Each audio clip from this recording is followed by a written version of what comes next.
What's going on? Is this in the... Yeah, okay. What's going on, guys? I'm super excited to be making this video. It's my first video I've ever made. Never made a YouTube video before, except for when I was younger and playing guitar. Hey guys, this is Luke Bolin. Just some goofy stuff. Anyways, so in this video, what I want to talk about is my history with marijuana. Now, a little bit of a backstory. I started smoking weed when I was probably about 18 with a friend. Now, before that, weed was always something that I had no interest in terms of doing. I never wanted to smoke weed. I was like, nah, I'm not going to get into that. However, times change. People change. When you start hanging around certain people, things start to change. That's something that's very important life lesson that I started to learn, is that you are going to eventually start to blend in with your surroundings. Now, I was at a point where weed started to get interesting for me. I was very curious about it. Still not at a point where I wanted to do it, but I wanted to learn more about it. So I was learning about how there's THC and CBD and these different compounds that make up what it is, how THC is what gets you high, CBD is more of the medical side of things, it relaxes you, helps with anxiety and all this stuff. So the more that I researched it, the more that I started to learn there's actually quite a few positive benefits to marijuana. And so just going on through high school, learning more about it, started hanging out with the stoners in the class, people who smoked weed, because I just wanted to ask some questions. I wanted to learn more about it and all that stuff. Never with the intention of actually doing it. Until the end of grade 12, but right before the summer, smoked for my first time. Smoked out of an apple, didn't get high. Second time I smoked weed, if you know what buckets are, that's what I smoked out of. I'll just put a diagram. I'll put a diagram right here or something, and you can see what it is. Anyways, that's what I got high off of for my first time, and it was terrifying. I was terrified.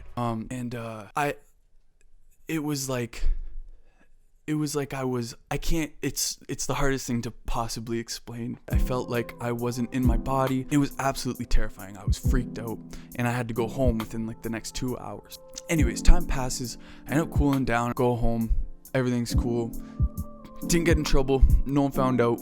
Went home. Next day, go to school, and I'm talking with my friends about the experience because they were all there. We're talking. They're like, oh, let's do it again next week. All this stuff. And I'm freaking out. I'm like, I don't ever want to do this again. It was terrifying.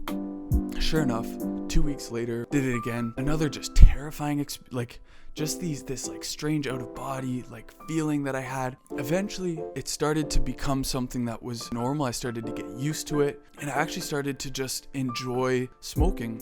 It ended up getting to a point where it was almost every night going out and I was smoking. Now, I've been raised in a Christian home my whole life. Weed in my house was absolutely a no-no. It was just not even something negotiable. Whenever I would go to parties or hang out with friends and stuff, it was oh, no drinking, and it's obviously you're not going to smoke weed. It was just an obvious thing. And so this became something where there started to become two versions of Luke, right?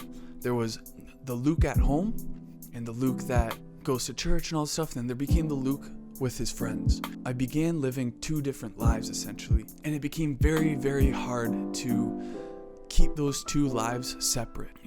Now I'm bringing my own stuff home, rolling papers, rolling tray. I ended up collecting a whole bunch of things over time. It was becoming harder and harder to keep those two lives separate. A year later, what ended up happening was one day, after I had been smoking the one hitter, I had cleaned it in the bathroom, nobody was home, blew the residue stuff out from inside of it. What happened was a piece of it must have shot out and landed on the mirror. I guess I didn't notice anything on the mirror. Whether it was the next day or a couple days later, my mom, after her shower, she's looking in the mirror.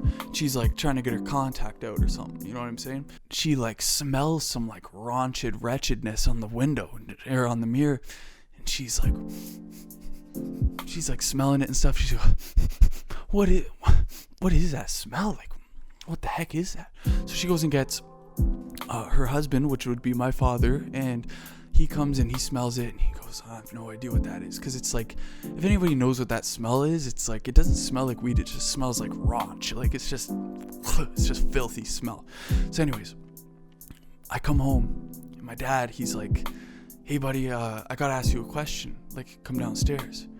And like, I know I've got a bag full of like goodies and knickknacks and down there, and so I'm kind of freaking out a little bit. And every time, if any of you guys are like a secret keeper, and you know that feeling when someone says, hey, I got a question, or I gotta ask you something, you start getting jittery. You're like, oh my goodness, I don't know what they're gonna talk. Anyways, I'm like, okay, what did they find? Whatever.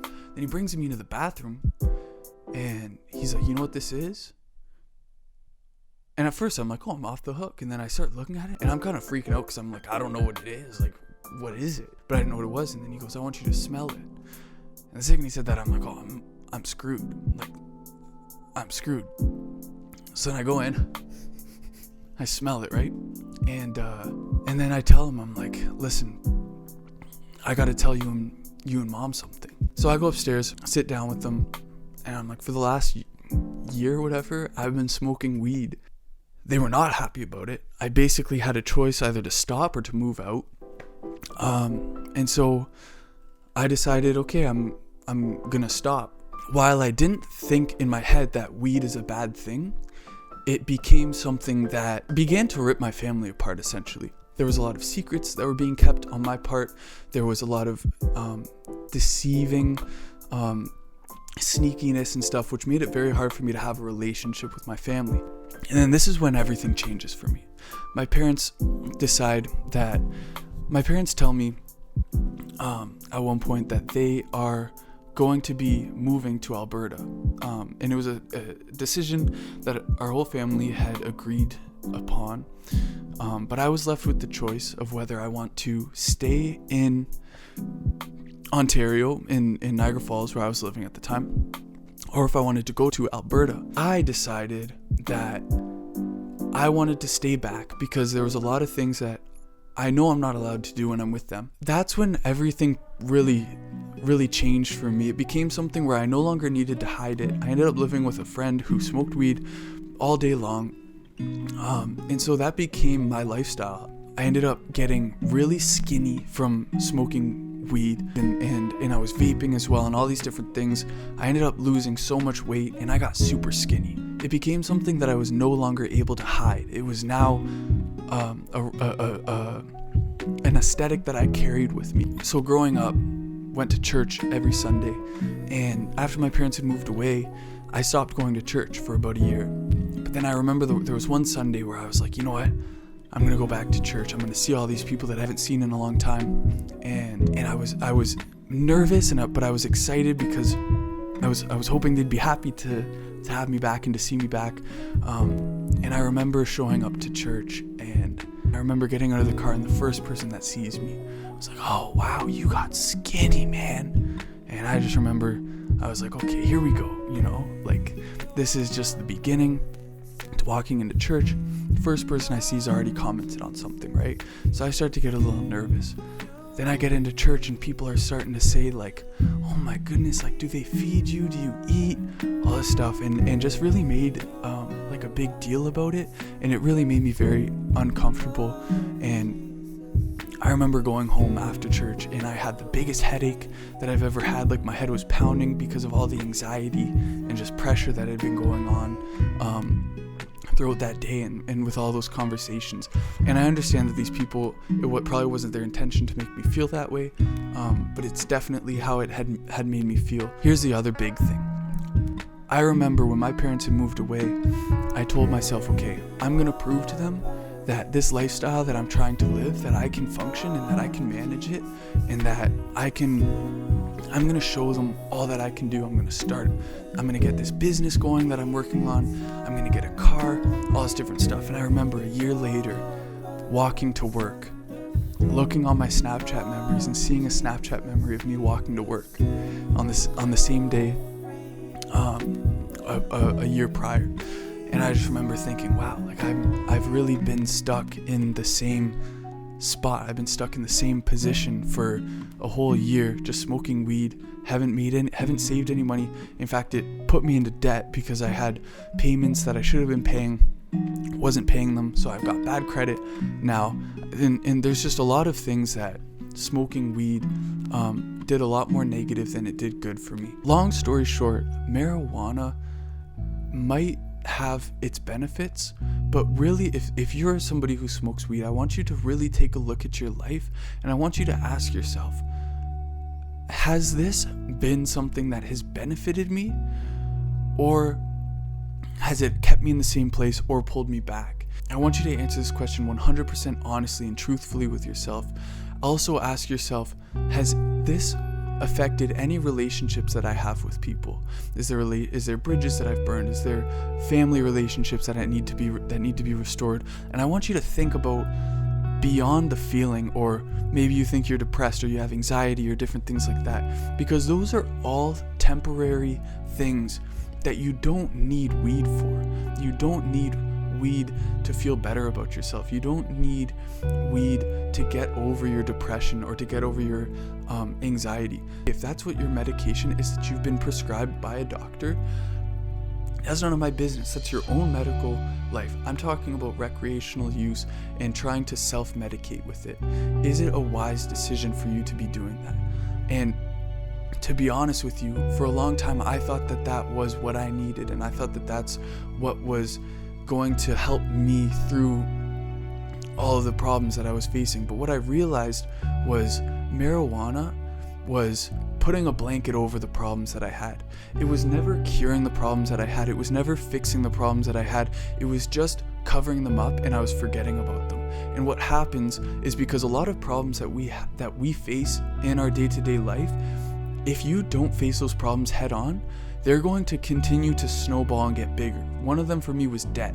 And because I kept throwing the blanket over it, it ended up getting obviously deeper and deeper in debt with interest and missed payments and all these different things. It ended up getting a lot worse for me. And now I'm going to explain real quick the things that I did to stop smoking weed and how greatly it had impacted my life. So I ended up moving to Alberta and living with my family, and I decided to get my life right. I decided to start getting things put together, put things back in order in my life, and just really hit these problems head on. And these are a couple of the things that I learned, the biggest, most important things that I discovered on that journey. One, accountability is super, super important. If you want to stop smoking weed, you need to have people in your life that are going to hold you accountable, whether it's somebody who is also going through this journey of quitting smoking, whether it's somebody that you were just honest with and told them, listen, I need help. I need you to give me encouragement. And I need you to be somebody that I can call if it's at 4 a.m. in the morning, somebody that I can talk to help me through this. Accountability is super, super, super important. I can't stress it enough. Number 2, you need to substitute that bad habit with new habits. The way that I think about it is habits are habits, right? Whether it's bad or it's good, it's still a habit. Now, chemically, your brain doesn't realize the difference between a good habit and a bad habit. It has the same effects on your brain. So, if you were getting rid of your bad habit of smoking weed, you need to fill it with a new good habit. For me, what I had done was, the first thing that I started doing was going for runs. Every day went for a run, whether it was 1 kilometer or if it was 5 kilometers, I was going for runs.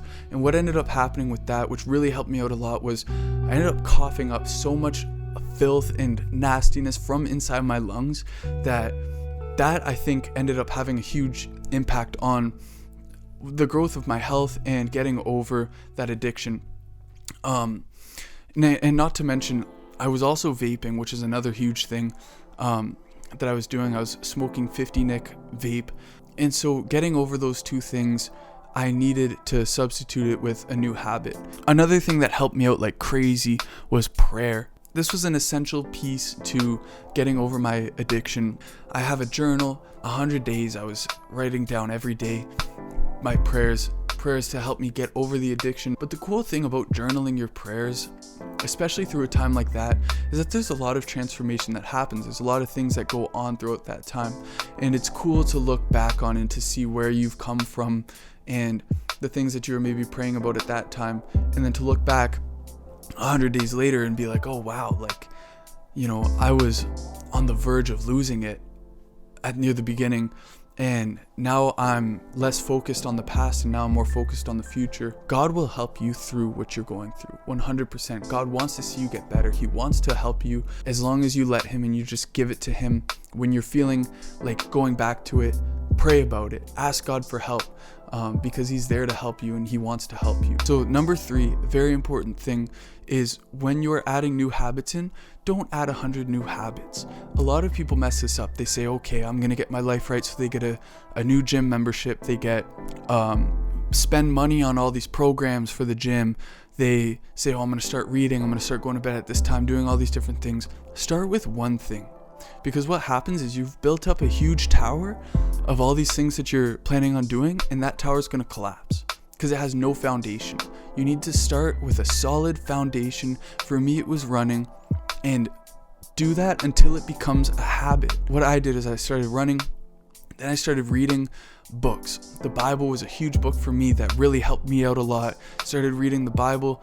The first ever book that I read was called Next Generation Leader. It's by Andy Stanley. It's an amazing book, and that was the first book that I had read actually in my life. I never read a book before up until that time, and so reading was definitely something that helped me out a lot because it was a new habit. It was I was able to learn new things, and it helped my mind stay focused on one topic for a longer period of time.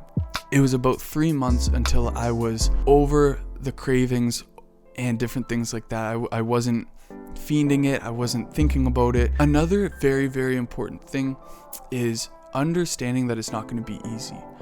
Quitting smoking was one of the hardest things that I had to do in my life. It comes with a lot of sacrifice. You need to understand that you're going to go through withdrawals. It's going to be difficult. It's not an easy time. Things are going to make you very, very angry because you don't have that easy, quick go-to fix to all of your problems. Now you have to face them head on. So those are a couple of points that helped me out a lot in my life. And if you're interested and you're looking to quit smoking, I definitely recommend those few points that I had made. If you have your own points that have helped you in the past, or things that are working for you right now, drop them in the comments, because other people are going to want to see those and it'll help them out a huge amount. So thank you so much for watching this video. I hope everything flows well. This is the first video that I've ever made. If you want to see more content like this, please hit the subscribe button, smash the like button,